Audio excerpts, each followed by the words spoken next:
Have you wondered on your path towards peaceful sleep if you are doing it right? If you indeed are on the path that leads to where you want to be, are you doing something wrong? Do you have difficult making decisions that make sense for you?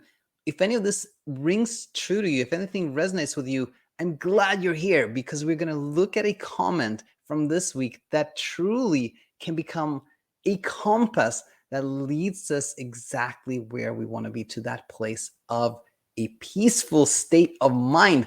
It came in Wednesday this week. And, as soon as I read the comment, it was one of those moments like, when you read something and you immediately feel that, wow, this is new, this is true, this is fresh. And I've never seen this like explained this way. That happened to me this week when I read this comment. So I've been looking forward to sharing it with you after our weekly roundup, of course, which we are going to jump into right now. Let's do it. All right. So what's been happening on the channel this week? Well, Monday we had Insomnia Insight number 480. And I talk about there why we often think that we lost the ability to sleep and why we can think of sleep as a skill, which has to do with a skill being something that we can, something we can do, reproduce, a kind of when we're able to reproduce a result over and over again, that can look like a skill, but sometimes it's not. So if this something you'd like to hear more about, check out Monday's Insomnia Insight episode. Tuesday, we had our Heard Online episode, and this was number 25. And I was really, really glad, actually, that we did the particular one we did, because I heard from people all over the globe who has heard, like, heard about this, like, notion that, oh, if you sleep less than 5 hours, that can cause health problems, like multiple health problems down the line in many languages.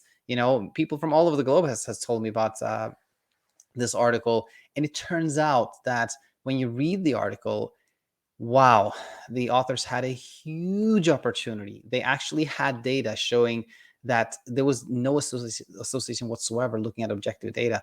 And so, I was kind of sad that the authors did not take the opportunity to reassure millions of people, but rather, tweaked the results so it sounded like really quite scary. So anyway, if you're looking for if you're looking for evidence that there's nothing at all that shows that short sleep or insomnia causes health issues, definitely check out Tuesday's episode. It also gives us a real insight into kind of what's happening and why we have so many scary headlines, etc. Wednesday, we had our live Q&A. Coach Alina joined this week, and we have timestamps, so take advantage of that. You can go through the timestamps and check what questions were asked at what time and just jump to those if you'd like to do that. Yesterday, Thursday, we had Talking Insomnia number 118, where Andrew was a guest. He talked about many things that I think can be really helpful. One of them was like decision fatigue, where he was invited to go on a hike, but then started pondering how that was going to affect his sleep. It's near the ocean, which is calming, but the sea air is kind of like not something that, that part was really strong. And also how he found Mapasti, make a plan and stick to it. Really, really nice episode. So definitely check it out. And by coincidence, the comment that we're going to look at today actually comes from Andrew, who was a guest yesterday. So yeah, without further ado, let's look at this amazing comment. Here it is. It's a comment on the Insomnia Discovery Q&A I did with Michelle last week. And Andrew writes the following. I think a good way to distinguish between accepting and ignoring is in terms of energy.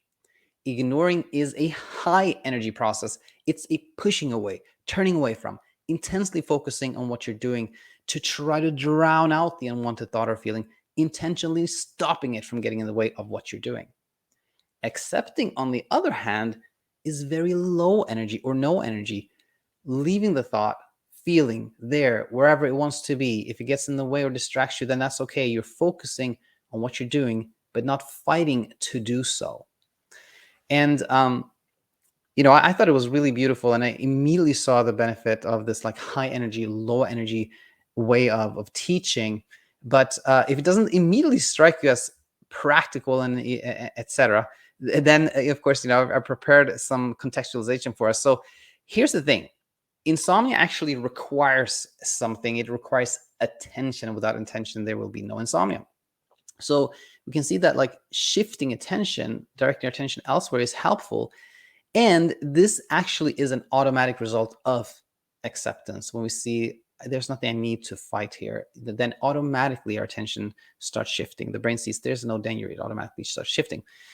Now, when we hear that insomnia requires attention, then we can naturally go towards like, oh, I need to just ignore this. I need to consciously not think about this, not focus on it.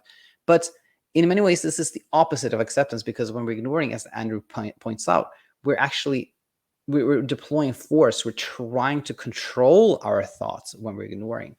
And so the thing is that shifting attention and ignoring can kind of look similar, right? And so sometimes we're like, what am I on the right path? Am I heading where I want to be, which is acceptance and letting go, right?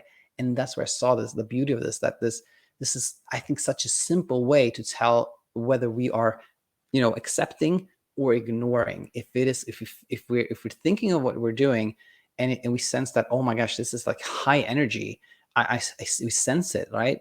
High energy means like, okay, we're probably more on the ignorance part. But if you feel like this is low energy, then that is acceptance and letting go. So I think that was really helpful in terms of this, this particular situation. But I think it's even broader than that. It can this kind of high energy, low energy teaching can really become like a general compass for our journey, not just when it comes to struggles with insomnia, but like generally in life. And but then going back to sleep, I thought of it particularly when it comes to the very common questions I get, which is like, what should I do when I can't sleep at night? Or, should I leave the extra bed now? Or should I wait a little bit? Like, is now the time? And so whenever we have like a decision like this, I think we can kind of check in with ourselves and think about what our alternatives are. And if the alternative feels to us like high energy, then we know that that probably is a little bit tricky. But the alternative that is low energy, that feels low energy, that will lead us where we want to be. So I hope that can really help you and that you found value here. With that said, I want to wish you a beautiful weekend. And if you are actually finding more low energy, things are getting easier for you, that is wonderful. Please let us know. On the flip side, if things are tricky, you're not quite seeing where the pieces to the puzzle fit in, you have that monkey on your back, you're not feeling quite free, and maybe things feel lonely and you'd like some support and guidance on your path to where you want to be, then head over to our website. Check out our coaching options. If you decide to join, we look forward to seeing you on the other side. Again, have a wonderful weekend. Look forward to having you back next week. Bye for now.